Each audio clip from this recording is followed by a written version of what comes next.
د نصیحت څخه ډکې خبرې.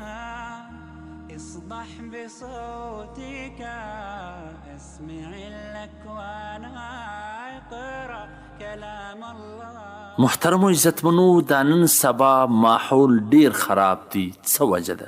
دوه په ژبه نه سره پوهیږي، په خبره نه سره پوهیږي، پلار و زوی نه سره پوهیږي، ورور نه سره پوهیږي، همسایه و همسایه نه سره پوهیږي، شریک و شریک نه سره پوهیږي، استاد و شاګرد نه سره پوهیږي، سیټ و نوکر مزدور ملازم نه سره پوهیږي. د دې مین وجه څه ده؟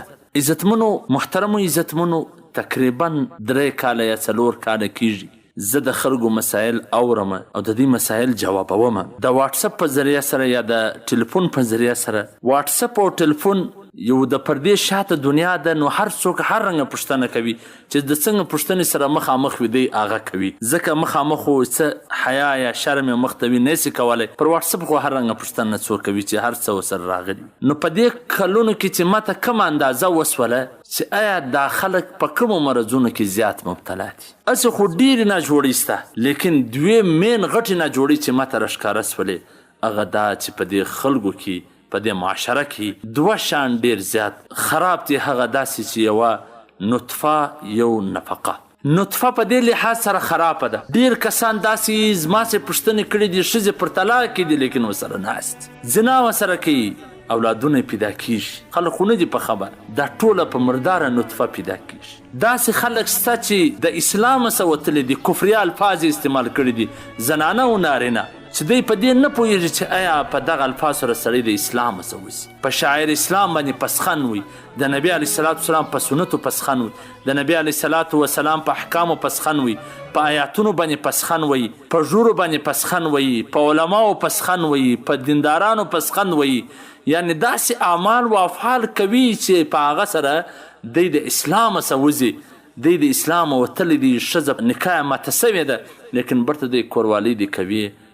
نطفه ده بالکل حرامه او خرابه. تاسو به هم لیدلی وي پر دا میډیا باندې، پر دا نورو شانو باندې چې څومره غټ خلک کفریا الفاظ استعمالوي، څومره کفر کوي.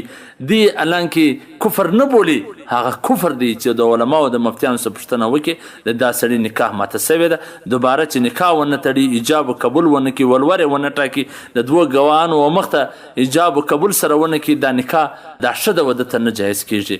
نو یو مرداره نطفې سره اولادونه پیدا کوي.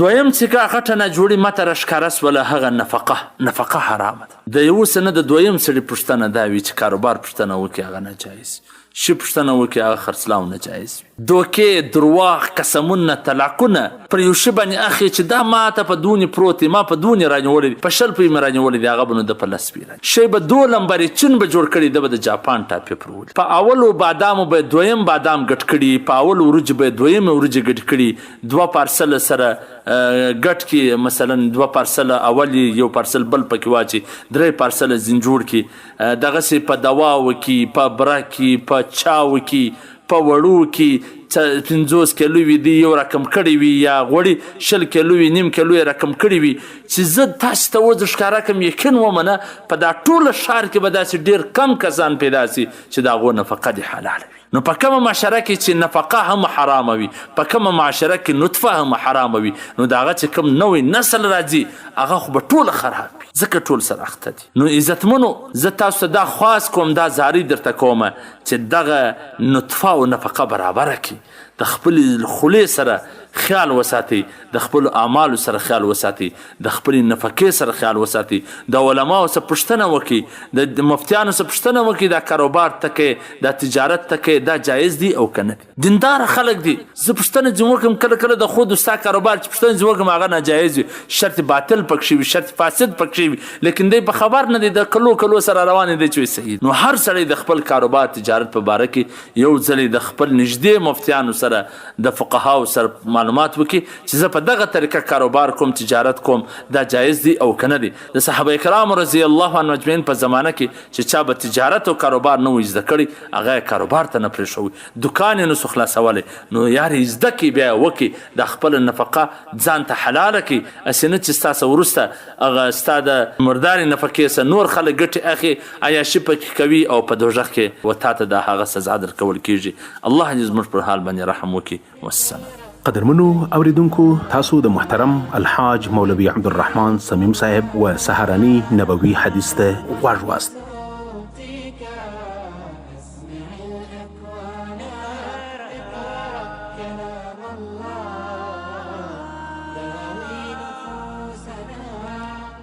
لنحس في أعماقنا الإيمان